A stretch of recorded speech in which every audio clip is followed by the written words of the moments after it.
Good morning, everyone. Thanks for joining us. I'm Michelle Charlton from Skills Education. I'm so pleased that you could join us. Melissa, welcome back. Thank you. I know that you've been on a couple of Deb sessions already, and we're here to hear about the 9th session in Deb's series, 10-part series on tips to doing RPL better.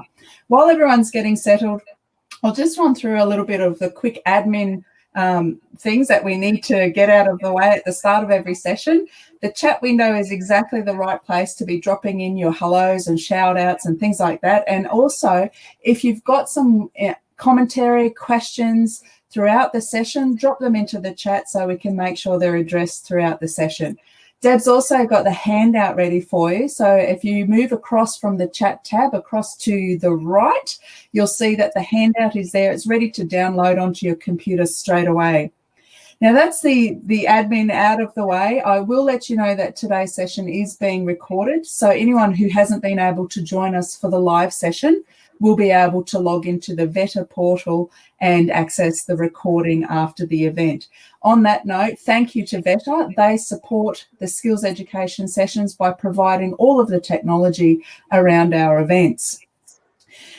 After the session, you will get an email just alerting you to the fact that that recording is available, but also asking for feedback. And that's a really important email for you to keep an eye out for, because it's that feedback email that triggers your PD record. So if you're wanting some sort of recognition that you've attended this session as a professional development event, that is the way to trigger that certificate.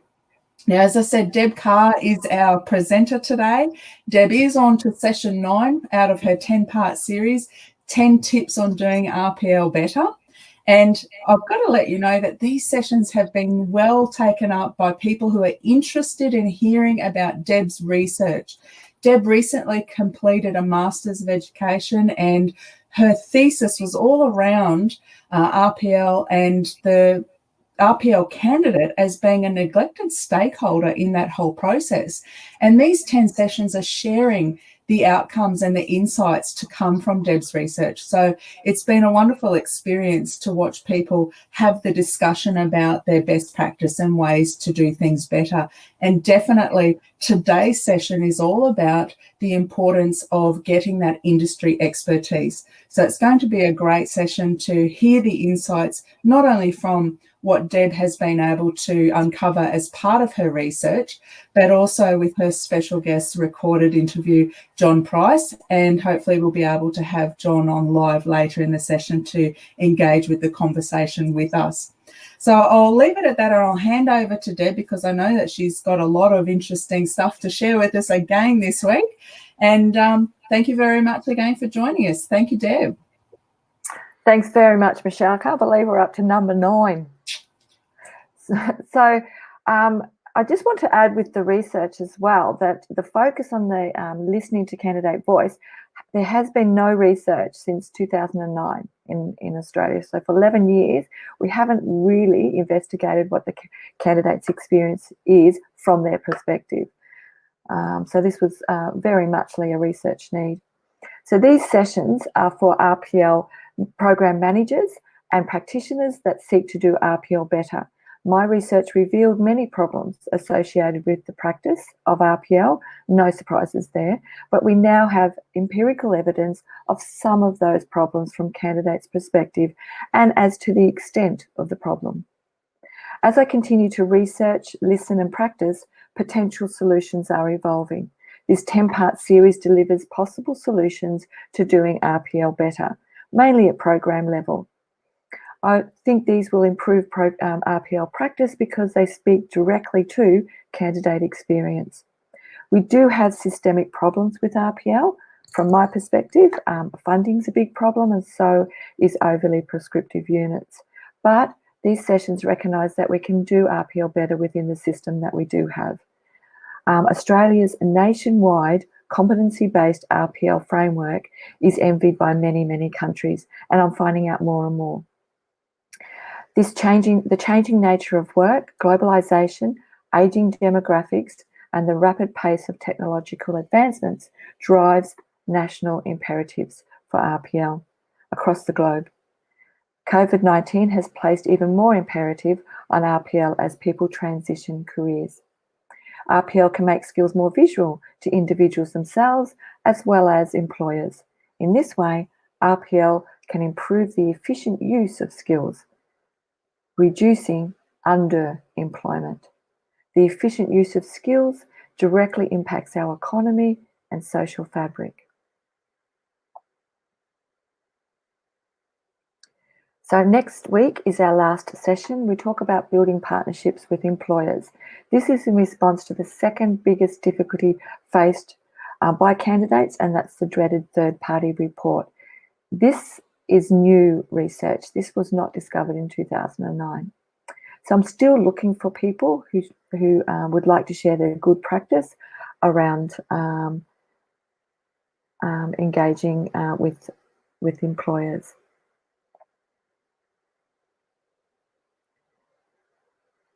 So today I will share findings from my research that's relevant to this topic, and I will share an interview with RPL guru John Price, who has over 40 years experience with RPL, as Michelle said before. John is hopefully going to join us live later today, and he will appear for a chat at the end of the session. So I've tried to structure these webinars to provide you with A, evidence-based information on candidates' experience, and then B, real-life examples of good practice that offer solutions in reducing those negative experiences. So your contribution increases the value of this session. So please make comments throughout so we can expand on your interests at the end. The handout that you have includes a summary of all guests thus far, even if you haven't attended, and their tips and tricks. So something to maybe ponder on as we go through this is, what is industry expertise and how can I get my expertise verified?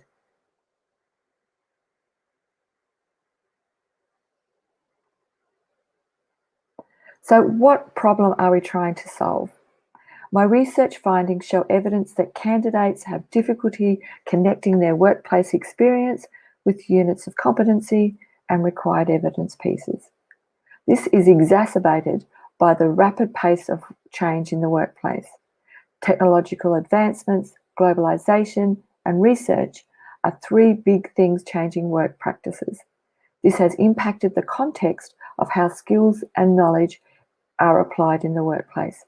The majority of our RPL candidates work in this modern context. This is also exacerbated in that some units are ambiguous and are not easily translated. This is a challenge for both RPL assessors and candidates. Some aspects of this problem can be solved by investing in industry expertise. RTOs that invest in industry expertise can navigate disconnects without compromising the integrity of the unit. So also RTOs can work closely with subject matter experts and/or researchers. Investing in industry expertise helps to validate, broaden context, and stay on top of emerging practices. This then lessens the challenge many candidates have with connecting the unit to their workplace experience. John shares more solutions a little bit later on.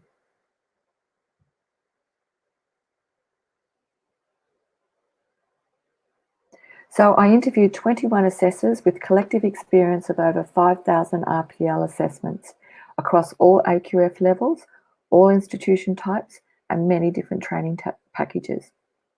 3/4 of them said candidates find it difficult to make necessary connections between work experience, evidence, skills and knowledge, unit of competency language, and unit of competency requirements. This is widespread and significant challenge. Assessors say candidates typically have difficulty thinking critically about what work I've done and who I've interacted with and how that all fits together to get to the end outcome. They use the term complex because they can't deconstruct the unit. Most people don't know how to map.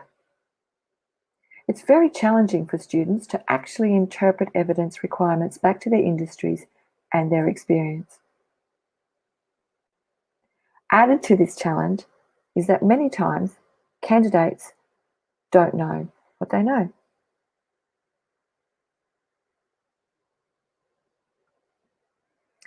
Assessors said, they don't know what they know. They don't know what they know, so they phone me, rather than just trusting in themselves that they get it. They might do them informally, they just don't know they're doing them all the time. They don't realise those finer skills are really important. They don't recognise they have the experience we're looking for because of the language we use, so they get cranky. It may be tempting to think that if candidates don't know what they know, then perhaps, just perhaps, they don't know and are not competent. Perhaps they don't understand the unit or our interpretation of the unit, so maybe they're just not competent.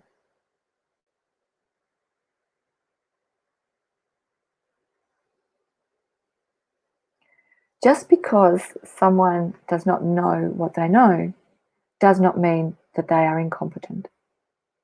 According to Noel Birch's conscious competence ladder, they could just as likely be a master as a novice. Being unconscious of the skill doesn't necessarily mean you lack it. Unconscious incompetence is when you are unaware of the skill and your lack of proficiency. A little bit like the Dunning-Kruger effect for those that want to dig deeper. Unconscious competence is when you are performing the skill and it's become automatic, which was evident in some of my research subjects. They had forgotten why they do things in the manner that they do them. They just did them.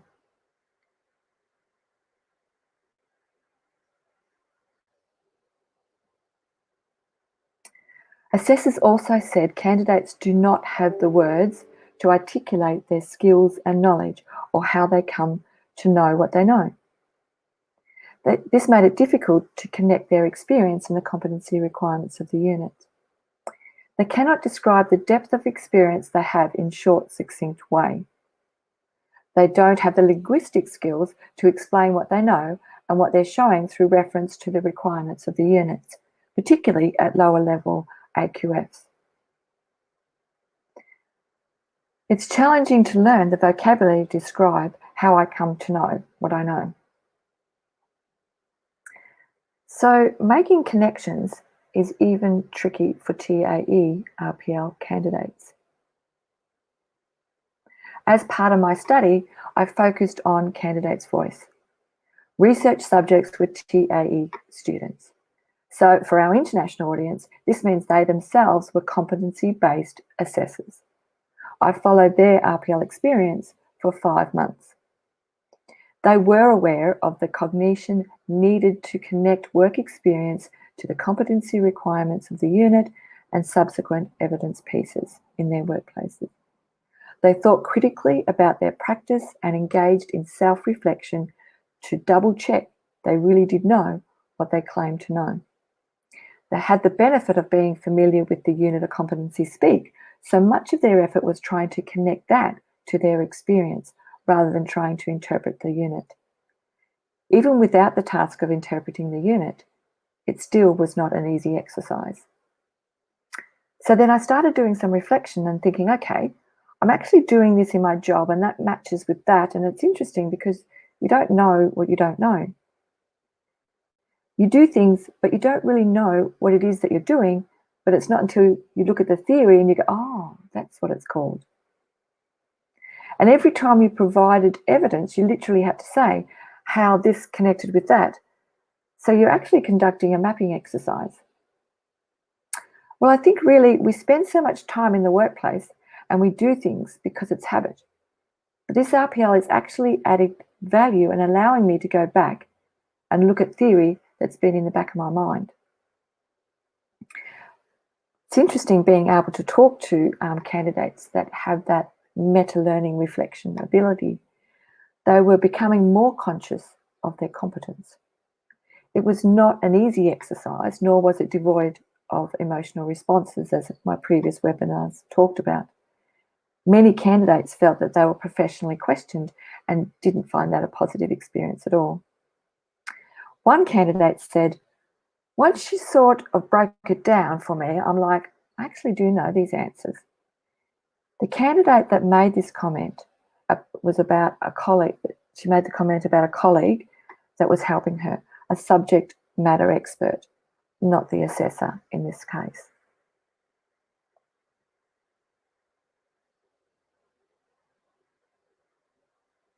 I'd like to share that 2 assessors said lack of confidence in assessors' adequate depth and breadth of industry experience impacted on the assessor-candidate relationship and thus on the RPL process. This was particularly noticeable with qualifications in business and project management that went across a number of different industries. The assessor relayed candidate sentiment. I don't trust the assessor has the industry experience to know what I'm talking about.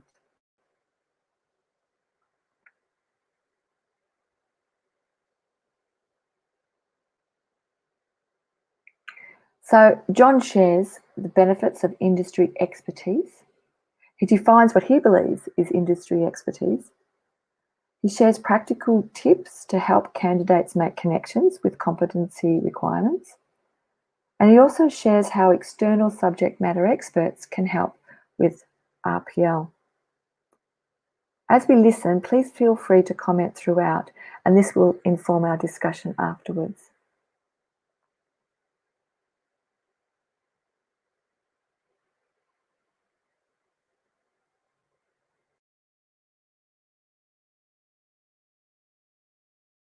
Right. Thanks for joining us today, Mr. John Price. That's good. It's good to be involved in something which is close to my heart. Ditto. So we'll get straight into it. This session is around candidates having problems connecting the workplace experience with the unit of competency. So you mentioned before in our prior conversation that you don't think it should be up to candidates to interpret units. Can you expand on that? Yeah, I think when we've developed units of competency in a qualification, we've developed them from a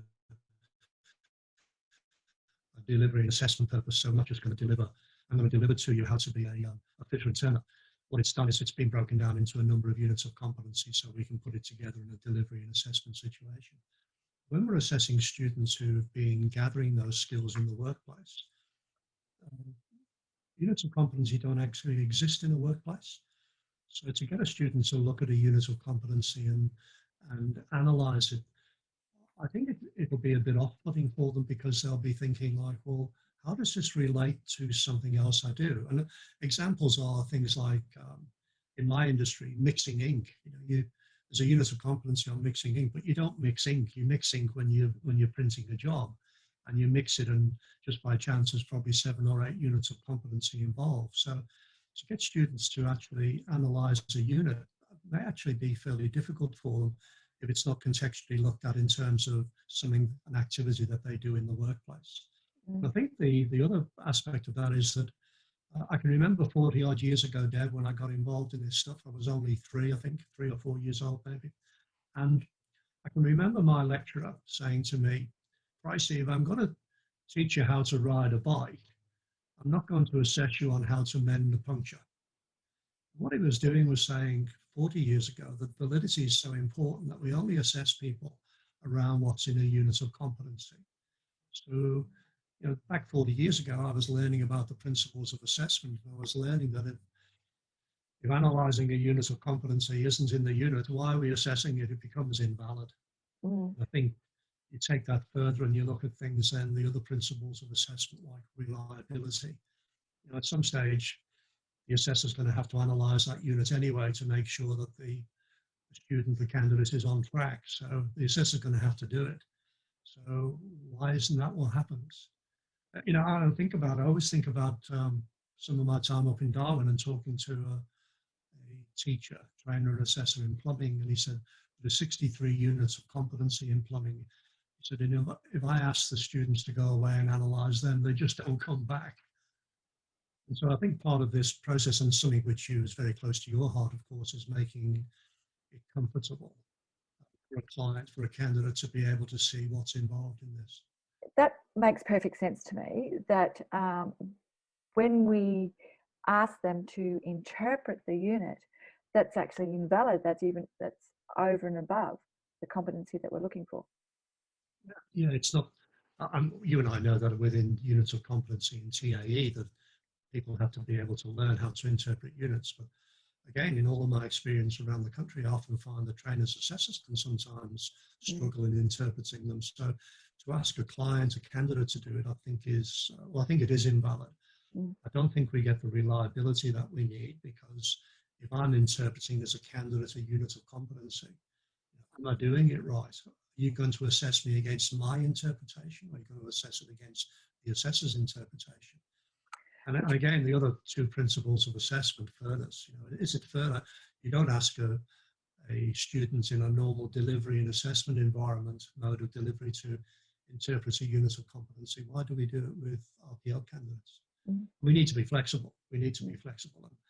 And the main aspect of flexibility, I think, is meeting the candidate's needs. Most candidates will be there. Their need is to get this qualification so that they can maybe look at a future pathway or consolidate and motivate what they do well at the moment.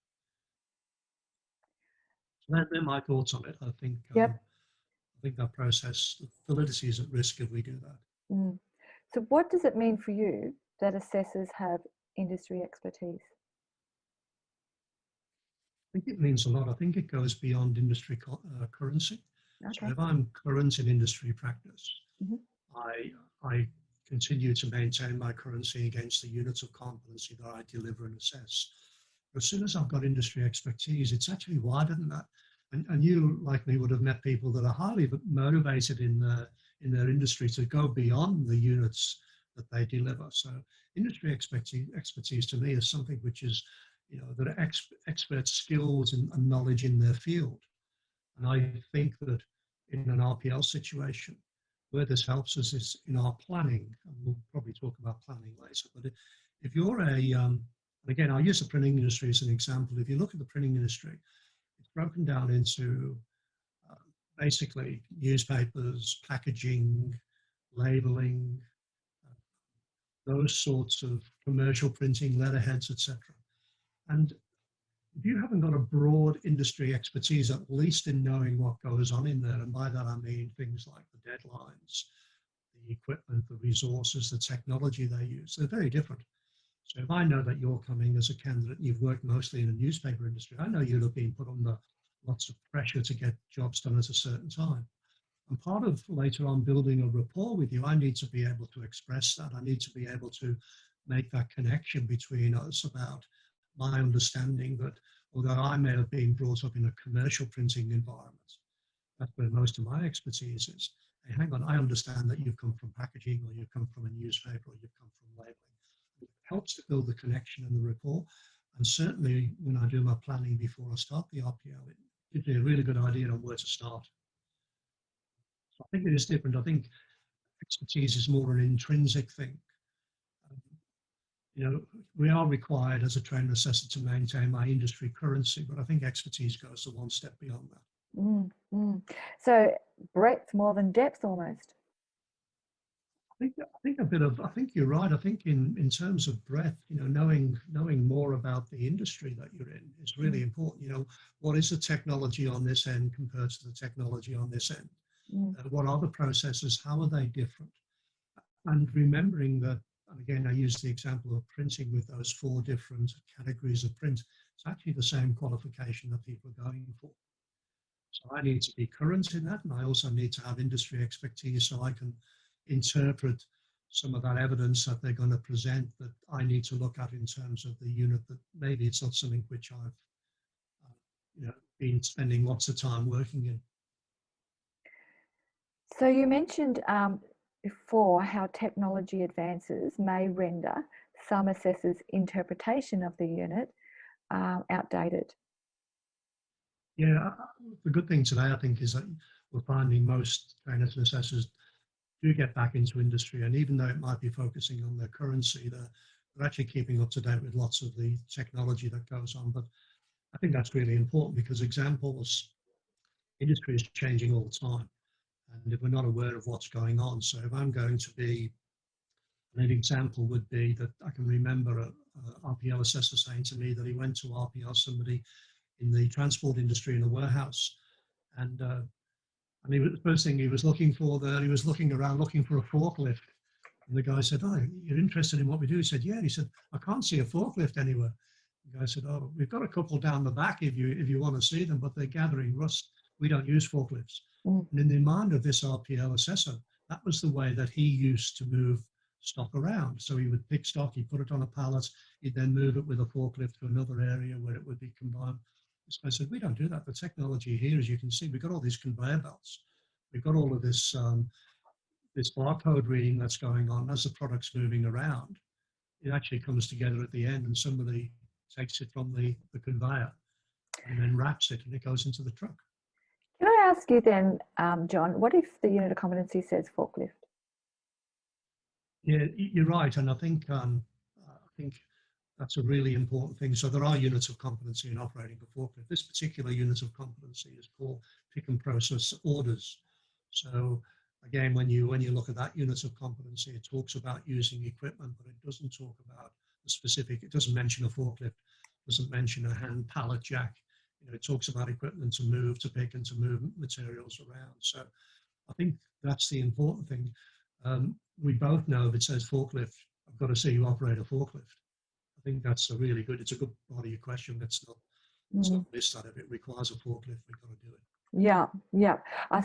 And that's sometimes what I hold, that sometimes that over prescription of the units don't always allow for technological advancements because we can't interpret. You're right. Mm, mm. You're right. So how best do you think can assessors help candidates connect their workplace experience with the unit of competency using their industry expertise? Mm. Yeah. I think the best way to do that is we know we're going to be assessing units when we go in. So one of the things is to think about, rather than presenting the unit title possibly to a candidate to say, "Do you do this?" You know, it's actually, from the assessor's point of view, breaking that unit down into a summary.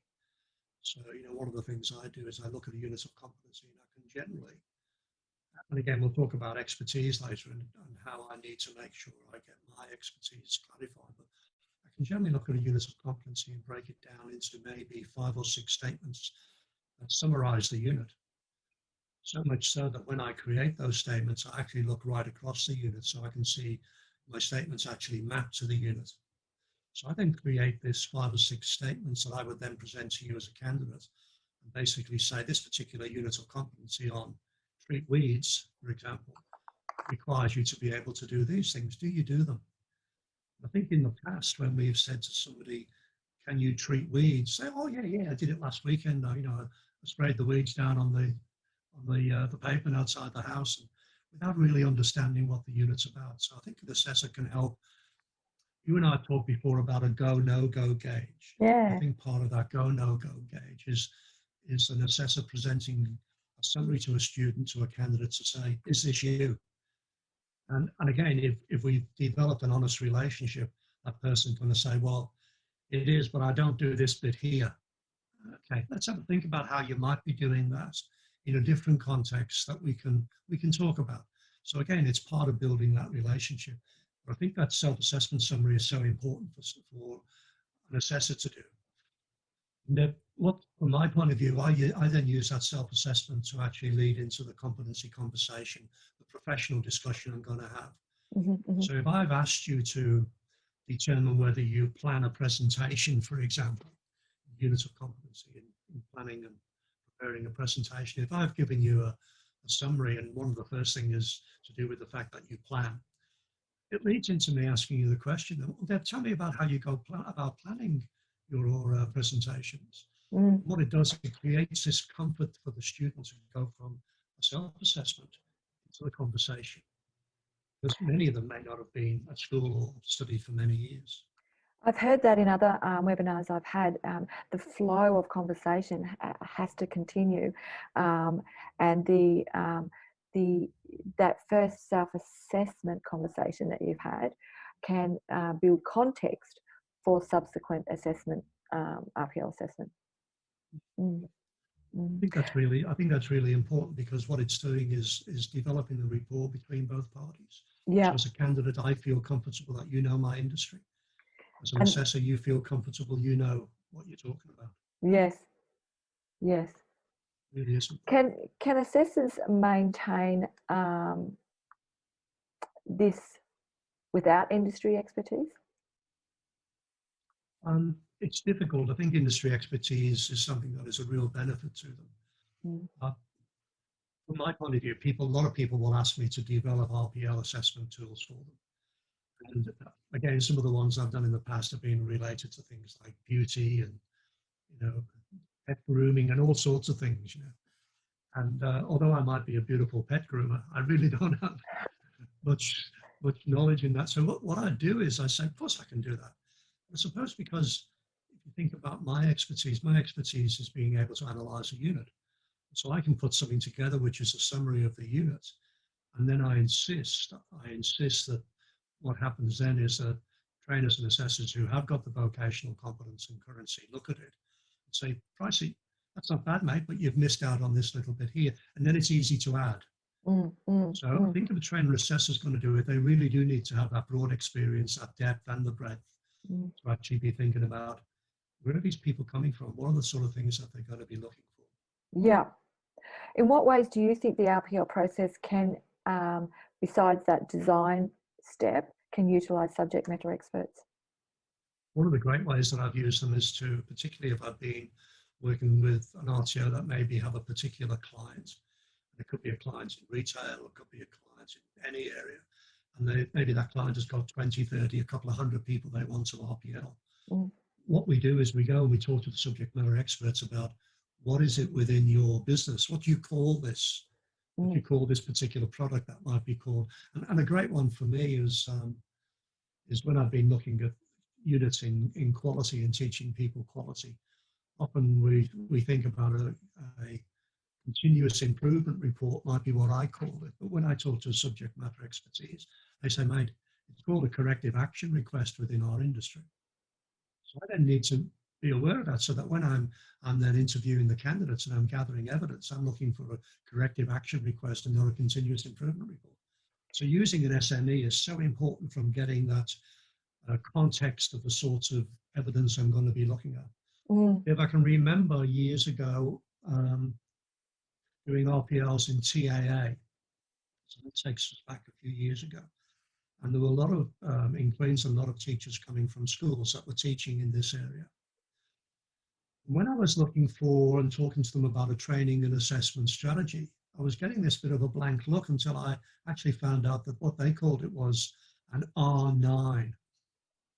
That was their determination. Yeah. So from then on, I was able to say, tell me about this R9 of yours and how does that then, and of course, as soon as I do that, I'm now talking their language.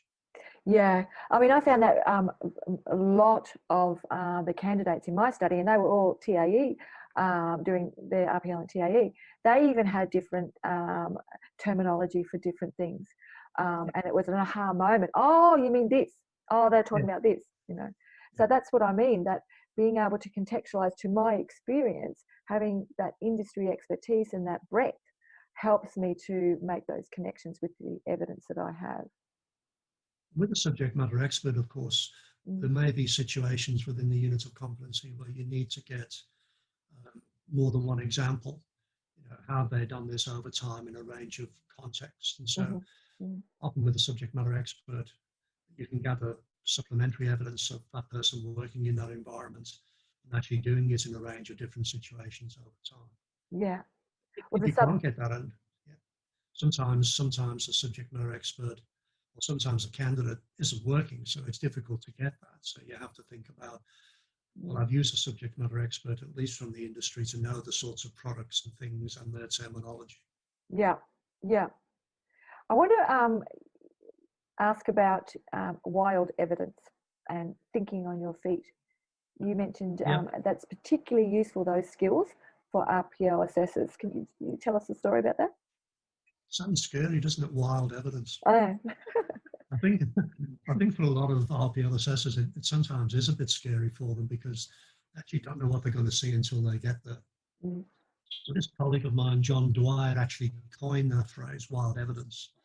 And it was based around expecting to see something, but seeing something different, and then thinking on your feet, how am I going to judge this? How am I going to judge this? And I can remember, and I've actually got an example that I use when I'm delivering RPL, which is to do with a scone. You know, scone, cream and jam. A scone. And a scone, yeah, scone from where I am, from Liverpool. And so, you know, you can get some really nice scones. They might be plain scones, or they may be fruit scones, or in Queensland, you get the really nice pumpkin scones. The example I use is a scone in the shape of a crocodile. So it's a crocodile shape, fairly rough-looking crocodile, and it's got crocodile eggs. And it's presented as an example of a scone. So the wild evidence, and not particularly because it's a crocodile, isn't wild, but the wild evidence is this actually a scone? Is there a recipe to make a scone? Does that recipe actually state it has to be, you know, in a ball this size, or does it say it's a scone? And the example comes from an area where young kids were actually taught how to make scones. And they made them in shapes of animals. I'll tell you what, they still tasted like a scone. They were still, you know, the right shape or the wrong shape, but the right colour. They've been baked right, and when you taste them with your eyes closed, they were a scone. To me, that's wild evidence, and I think it's part of the thinking on your feet. How am I going to judge this? So having that industry say, expertise enables me to keep the integrity of the unit with the breadth of different types of what that looks like. Yeah. So in that particular situation, what you would do as the assessor, I'd say to you, tell me about this scone that's in the shape of this particular crocodile. You know, why did you choose that? What was behind this? And then what I'm doing is I'm getting everything, which is, so simple questions, aren't they? They're simple, open questions. Tell me about the scone. Tell me about this piece of equipment. Tell me about this report that you've created. It's different to what I've seen in the past, but tell me about it. And I think that's part of the skill of an assessor, is to be able to ask those questions that then delve into this wild evidence. So that we can then make our judgments on that. So let's recap. The benefits that you see of assessors with industry expertise: it improves planning, improves the rapport and connection with candidates. It improves the interpretation of evidence across different contexts and also the wild evidence. It allows you to for a go, no-go gauge quickly and accurately. We talked earlier about skills audit. Well, I interpreted it as skills audit. Did you want to talk on that for a couple of minutes? I think the clue in that is that often if you're going into an RPL, and again, I'm going to use a particular context here where it might be a situation in some industries where you might be doing lots of RPL. If you go in and do a skills audit first up, you actually find that maybe those candidates that are going to be your RPL candidates later are doing wider than just this is the qualification, but their job role is actually this. And although the peripheral stuff may not be a full qualification, it allows me to go in the skills audit knowing that I can focus on this Cert 3, for example, and knowing that in the conversation, these people are going to be talking to me about things that they may do, which might be more supervisory type skills because that's their role. And what it does, it gives me a really good idea in that skills audit to think, well, where will I focus on? Where could I go in the future in terms of pathways? So as I'm going through this RPL, I'm actually gathering evidence from a candidate that's wider than the qualification. I'm not ignoring it. I'm actually at the end, I'm going to go back and say, Deb, the great thing about that was I think not only have you met the requirements of this Certificate 3, but there's a lot of things that you do in your job role that actually would be seen as being part of a Certificate 4. Maybe later on we talk about them when we talk about any further study you might want to do to also get that under your belt. Yeah, candidates did really struggle with the feeling that a lot of their experience was considered irrelevant. Yeah. Another thing, the ladies from Western Australia said sometimes they can spot specialisations as well. So not just difference in qualification levels, but that certain candidates have really got a specialisation area that they're particularly proficient in. And that can be a drawback as well. Again, I think in the electrical area, there were some examples. I was working with some big organisations, and their workers will come out as an electrician, And yet a lot of the work they're doing doesn't cover some of the aspects of the units of competency. So, for example, if you're an electrician, one of the things you have to do as a core unit is you have to be able to wire up a general purpose outlet, the sort of thing that we have in our home to plug in. That's called a GPO. Many of these people have never wired up a GPO. We're excellent in working with, very high technology equipment, very highly specialized equipment. When it comes to actually RPLing for that qualification, the gap was they had never worked with GPOs. A little bit like the forklift gap we talked about. So, we've then got a gap, which is going to be a gap in this particular case in knowledge and skills. Mm.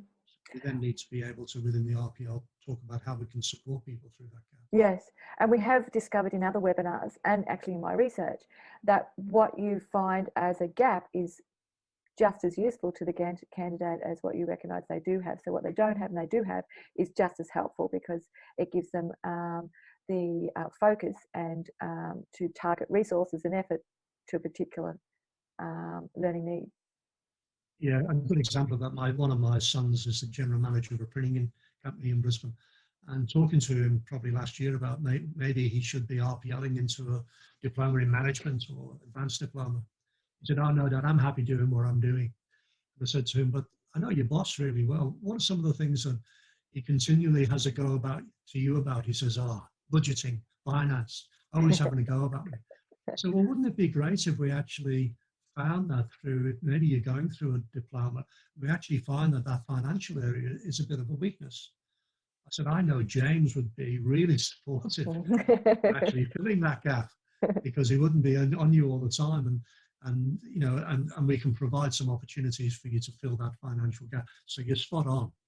Spot on. Those gaps that we find should be motivational, and certainly when we're dealing with an organisation, with the industry, they love finding those gaps because it's going to make them more productive.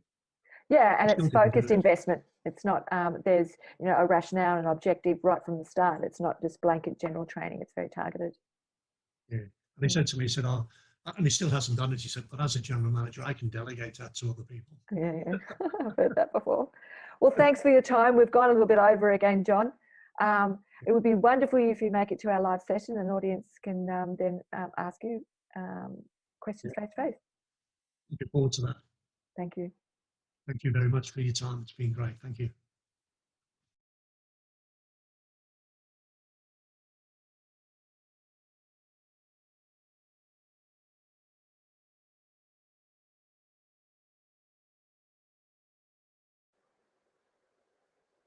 Thanks, John. Some interesting comments there.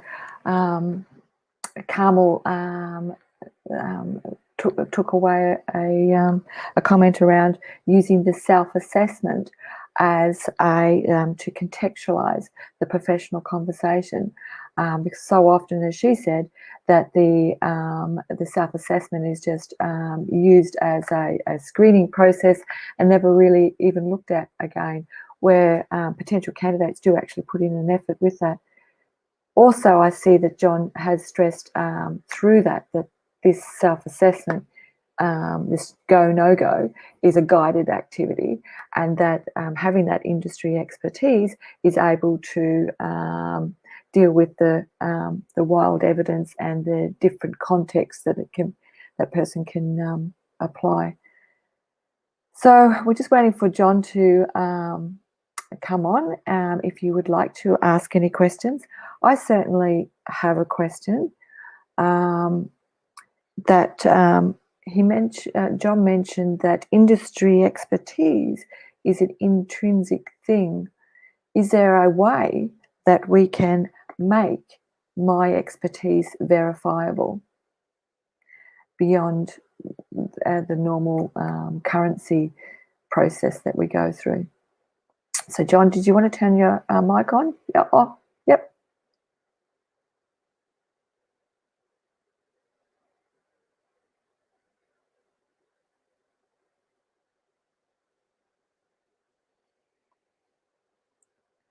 Just waiting for John to... Can't hear you, John.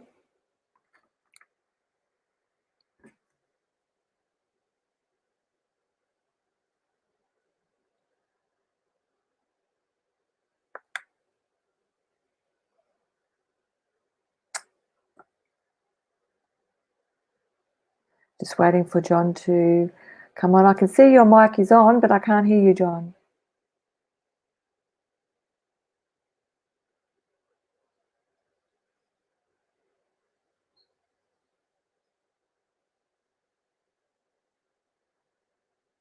Yeah, I can see that your mic is on as well. Oh, yes, I can. Can you hear me now? Can do. Did you hear my question, John? Go through it again. I was busy trying to find. I've done this so often, Deb. I should be able to RPL through it. Yes, sure.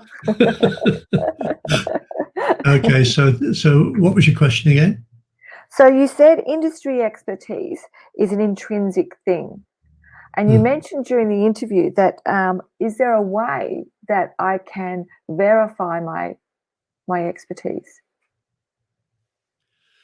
When I talk about intrinsic, I'm talking about the motivation that you and I would have met with many people that we know. You know, I can remember, I think I said to you the very first time we spoke about this is that if you had an RTO and I was one of your trainers and assessors, I'd be sticking my hand up to say, let me do the RPLs, let me do the RPLs, because intrinsically it motivates me, because what it does, it gets me back into the industry that's actually done me proud over the years. You know, it's sent my kids to school, it's done all of those things. So intrinsic is a motivation which basically, when you're motivated that way, that expertise, you're going to gather it, you're going to search for it. And I'll tell you what, when you then get involved in an interview with somebody who then asks you some question, you know, there's always something there that you can relate to that helps to build that relationship between them.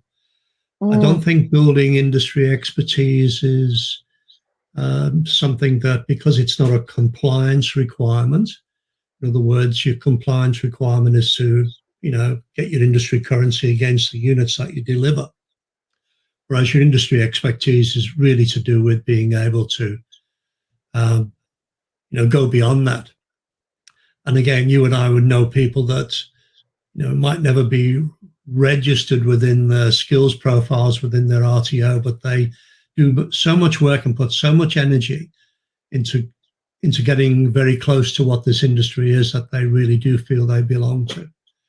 So if we can then channel that into RPL, I mean, you know, any assessor can become an RPL assessor.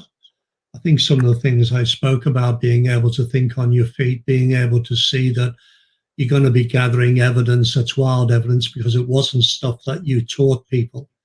You know, I might have taught you how to move stock with a what you call it, with a forklift, you know, but I now understand that industry has different ways of moving stock. And that's going to not only motivate me, but it's also going to motivate my candidate.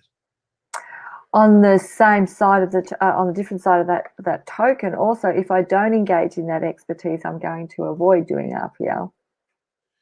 Yep. And I think we will always get there. And I think one of the really important things is making sure that we never pressure people to undertake RPL. I think in my experience, in the people around the place that are doing RPL, there's, you know, even in big organizations, some sections within those big organizations would have a better or a different experience from area to area. And being able to get a really good RPL person from one area and actually work with the people in the other area to coach them and mentor them through RPL, be part of their team. You know, it is something different, and yet there's such a need for it. And it doesn't come naturally to everybody. Well, we've worked out throughout these webinars that it's RPL assessment is almost like a specialised assessment skill. There's additional skills, competency-based skills that you need. You need that. We've talked about industry expansiveness, which I guess we can interpret as industry expertise, but you also need those interpersonal skills and also a thorough knowledge of the training packages that you're looking at. So those three things seem to be in addition to a good competency-based assessor. Yeah, I agree wholeheartedly. And the other thing, Deb, I think I said to you, you know, that, you know, we've met a couple of times now, but every time we meet, it might be the last time we meet. And in other words, while we are together, we should make that engagement as pleasant as and important as possible. And when we meet an RPL candidate for the first time, we've got a very short time to actually develop a relationship, which will then get them to share with you at a level where they feel comfortable, so that you're not going to snap at them. They will put their hand up and say, I might be going to struggle with this bit. And that's when you, using your interpersonal skills, say, well, let's have a talk about it. Let's see if there's some evidence that you haven't actually identified yet. Because don't forget, when there's a gap, when we identify a gap, it's not always a gap in knowledge and skills. It might just be a gap in evidence that I haven't uncovered yet. So I think that's one of the skills, is don't always think if somebody stares blankly back at you when you ask them a question or you're communicating with them. Hey, hang on. Maybe we just haven't found that evidence yet. Maybe we do need to probe a little bit more. So they're all of those interpersonal skills. Yeah. Absolutely. And that was what explicitly said by a number of candidates. They were saying there's actually not a gap in my competency. There's just a gap in evidence. And that's translated as a gap in my competence. Yep.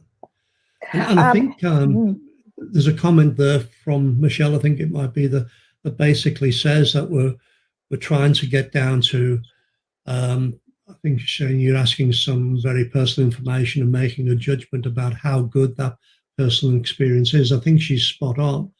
And I think if we're really honest with ourselves, some of the candidates that we have worked with in RPL, when you step back and you think about it, have actually presented so differently and so more professionally than maybe an apprentice or a trainee that we've had. And I think if we're not careful, we lose the opportunity to support them in that journey that will then take them further along this line of learning. Many of them haven't been to school or haven't learned anything since they left school. This is their first time. It's a bit of a step for them we need to encourage. Well, I've mentioned that a couple of times. RPL has, social justice imperatives, in that it can be a soft entry into formal education. And a lot of these people, the ladies from WA in particular were talking about in the childcare industry, a lot of these people have actively avoided formal education for many years and are not confident learners. So I call them learning injuries. And probably every one of us has those horrible memories of something happening at school making us feel like idiots. But this opportunity is to start mending that injury, or it can actually consolidate it as well. Yeah. And my first experience in this were going back into 1976, when, if you think back, if you're around at that time, we were getting lots of refugees and people coming to Australia who were displaced in some way. And often they came without any evidence of their qualifications. And what would happen in Queensland when I was teaching in those days, within the TAFE system, people would be sent to the college to be recognised as a printing person. And tell you what, it was so good to be able to see that within a day we could talk the same language. I could get them to quite clearly demonstrate their skills. One of the great things, of course, is the equipment we used was international equipment. So it was the same all over the world. But be able to see then that within a day, you could actually see 20 years of somebody's life. I think that's that personal thing as well. You see 20 years of their life. And then to be able to say, congratulations, now go back to the department and get that skills assessment satisfied, and welcome to our printing industry. What a great opportunity. Michelle says we're still getting that just from different countries and with different mechanisms to access information. Yeah, and she's spot on. And I think when you speak to refugees and you speak to migrants, and you can see, maybe the job they're doing now, but it's nothing like the job they were initially trained for. Again, if I had an RTO, I'd certainly focus in the area of being able to support people through that journey of really saying, well, you may have learned this overseas somewhere, but tell you what, let's see how we can get that recognition here. John, I just want you to maybe talk a little bit about connecting that self-assessment with the professional conversation. There was a little bit of interest around that. You know, have you seen that a lot of RTOs do that? Yeah, it's a technique that I established, which I call the black box.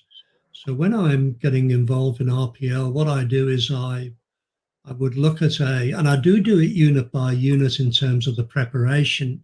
Yeah. So the preparation is unit by unit, but when I then actually conduct the assessment, on the fly, I holistically assess. So why I do it unit by unit in terms of developing the questions is based around the fact that I don't know where my candidates actually learned their skills. So if I do it unit by unit, and then when I'm interviewing them, I actually holistically combine these units on the fly. So it shows, again, something that an assessor needs to be able to do, needs to know their qualification really well. So when I'm doing that, what I've done is when I look at any unit, what I do is I summarize the unit into 5 or 6 particular statements. I map in those statements, I quite clearly show that I've mapped everything to the unit requirements, but they end up being a general statement. And in the background, in the black box, as I call it, is all where the mapping takes place. Now, a candidate doesn't have to see that. But if ever at some stage I'm asked about, well, how do your competency conversations that flow on from your self-assessment work, I can take them into that black box and show them. So if I can get a set of summaries together, they then create the 5 or 6 questions, which will be just by chance matched up with the summary. And they will be the start of our conversation. They'll be the part of that professional conversation that takes us into more detail. I think the great thing is that if you're one of my candidates and you've actually completed the self-assessment, you're going to be really comfortable when I then relate my first question to you. You're going to be saying, oh, this is like the self-assessment that I've just completed. So I think there's a lot of comfort in that particular process. I think you named it comfortable context. I think. Yeah. And I think it's really important. One of the definitions of quality is comfort. So you probably, we've got a local Woolies store here that I go to because I'm comfortable with it. I know the people, I know the place, I know how to find the checkouts. They might not always have the toothpaste that I'm looking for, but I'll still go back because I'm comfortable with it. I think comfort is a part of a definition of quality we really haven't explored as much as we could. Can I ask, maybe, I don't know if this is a curly one at all, how do you think is a good way for me to maintain my industry expertise? Because expertise does need to be maintained. I think because it's something that a really turned on RTO will encourage that because they'll see that what they're doing is in our professional development, not only are we gathering our skills to be able to train and assess, but in this particular context, that professional development is going to make me a really much better RPL assessor. So it's trying to turn the light on for really good RTOs, or any RTO, obviously, to see that when I get people to have expertise, if I can put professional development in place for them that exposes them to a range of industry contexts, that's not currency. It's actually developing that expertise that then supports them in the way they deliver RPL, if you know what I mean. So I think it's, I think a lot of trainers and assessors, and probably you and I are the ones where we always keep in touch with what's going on. But I think if we're not careful, what happens is that the requirement within the compliance system drives us towards currency and not towards expertise. And I think there's a strong difference between them. I call it a race to the bottom line.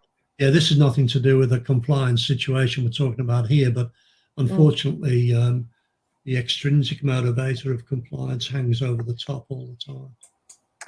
Noted also, I mean, as an RTO, you said one of the benefits of industry expertise is that motivation on behalf of the assessor. So you've got happier employees, really. Yeah. If you've got a system in place that invests in your own people in maintaining industry expertise, they're motivated, the morale is high, they are enjoying what they're doing. I think that, I'll be 73 or 74 next year, I think I'll be. And if I wasn't motivated every day to get out of bed and go to work, I'd have retired ages ago. So John, I I'm think nowhere that's near 70 plus and I still feel the same way. And Michelle, I hope when you get to my age, you're still feeling the same way. It is. So do I. It's something that we, every morning when I wake up, I was looking forward to this, as you know. I'm a little bit frustrated. If you do ask me any curly questions, I'll just pretend the microphone isn't working. Well, Carmel has said that giving the candidate the opportunity to build on their self-assessment responses in the competency conversation will give them confidence. Absolutely. And exactly right. If they're anxious, their brain activity goes down. If they're confident, they're able to expand in those competency conversations. Absolutely. And also, Carmel said the assessor having credibility in the candidate's eyes is critical. Mm. Yeah. And confidence comes before competence. I think if we can develop confidence in people, they'll give that extra mile to show their competence. So confidence is so important, really is. Yes. I think there's that old saying that comes into it, and I'm not saying it's true, but those who can't do teach. And there's that sort of psychological stumbling block that I think a lot of candidates need to have help to dispel. In this situation, it's not that we can't do it and therefore are teaching. It's because this is the different trajectory on the career path.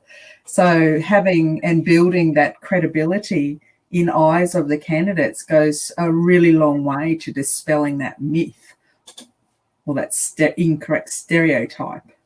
I think you're spot on. It does. I think it's, as I said, if I spend a couple of hours or a couple of days with the candidates, I might never see them again. But what it's done is not only hopefully help them, but certainly added to my skills. And I always see it as being a learning experience. Unfortunately, John, my study showed, because the policy rhetoric for RPL is that it builds confidence. And my findings was that was the number one issue. It had the highest impact score. I scored it in a quantifiable way. It reduces, it erodes confidence. Well, I'll tell you how it's implemented in Australia. Yeah. Okay. So how that happens is that in the situation where a candidate turns up and somebody says to them, there's 23, 24 or 63 units of competency. Now take them away and start to analyze them and don't come back until you've got it right. I'll be honest with you, that destroys people's confidence because they'll take them away and they'll look at them and think, I'm supposed to have knowledge about this, and they lose confidence and they don't come back. Yeah. Whereas if we can put the support in right from the start, they'll be back, they'll be confident, and we'll help them to perform. So I like that. Sorry, I was going to say, John, I think Deb has had that as a very strong message throughout all of the previous sessions. Like this initial support offering is critical for a really good outcome, and supporting the candidate to be able to have that confidence is part of that support. Yeah, I think you're right. I think there's one more session after this, and I think people who go through all of those sessions will come away very confident about the fact that there's certainly light at the end of the tunnel. Thanks for that, Pricey. Yeah, I've been pleased to get involved, and I hope when I'm 74 we still keep in touch. I like that. I'll use that. Confidence before competence. Yeah, really important. Asking a young bloke, they'll tell you they've got it in spades. Well, we're a little bit over time. Thank you again for joining us, John. I've thoroughly enjoyed we've had actually 2 meetings before today in regards to this session, because we just start talking and there goes an hour. So thanks so much for your time. Sure. Yeah, that's okay. It's been great to be involved, and it's good to see you. Michelle, thank you for helping me to get online today. No trouble. I might have to try and see if I can take a leaf out of your book and get RPL'd on behind the scenes tech advice. I think that would be good.